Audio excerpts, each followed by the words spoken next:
గత వారం రోజులుగా రాష్ట్ర వ్యాప్తంగా ఇంధన పొదుపు వారోత్సవాలు జరుగుతున్నాయి.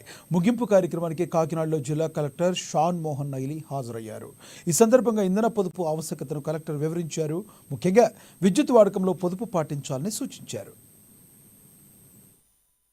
విద్యుత్ సంబంధించిన పొదుపు, తర్వాత రినబుల్ ఎనర్జీ అంటే సౌర విద్యుత్ వాడడానికి ప్రోత్సహించే విధంగా గవర్నమెంట్ ఆఫ్ ఇండియా ఆధ్వర్యంలో కొన్ని ప్రోగ్రామ్స్ చేయడం జరుగుతుంది. అందులో భాగంగా కాకినాడ వైపు నుంచి కూడా మనం ఒక 3 ముఖ్యమైన ప్రోగ్రామ్స్ గురించి లాస్ట్ వారం రకరకాల కాంపిటీషన్స్ పెట్టడం, పిల్లలకి అవేర్నెస్ క్యాంపెయిన్స్ అంటే రకరకాల గవర్నమెంట్ ఆఫీసెస్ లో క్యాంపెయిన్ లాంటివి చేయడం జరిగింది. దాంట్లో ఒకటి స్టార్ అప్లయన్సెస్ అంటే ఎక్కువ విద్యుత్ కుండా ఎక్కువ బిల్ వచ్చేట్లు స్టార్ అనే రేటింగ్ తో కొన్ని అప్లయన్స్ అవి మాత్రమే వాడాలని చెప్పి దాన్ని ప్రమోట్ చేయడం, దాన్ని అందరికీ తెలియజేసేట్లా క్యాంపెయిన్ చేయడం అదొకటి. రెండోది ఆల్రెడీ ఉన్న అప్లయన్సెస్ లో ఫర్ ఎగ్జాంపుల్ ఫ్రిడ్జ్ ఉండొచ్చు, తర్వాత ఏసీ ఉండొచ్చు, ఎలా తక్కువ వినియోగించుకోవాలి, తక్కువ వినియోగం ఎలా విద్యుత్ ఎలా వినియోగం అవుతుందని దాని గురించి కొంత అవేర్నెస్. మూడోది అతి ముఖ్యమైనది పిఎం సూర్యఘర్ అని చెప్పి ప్రధానమంత్రి సూర్యఘర్ అని చెప్పి ఒక ప్రోగ్రామ్ లాంచ్ చేయడం జరిగింది.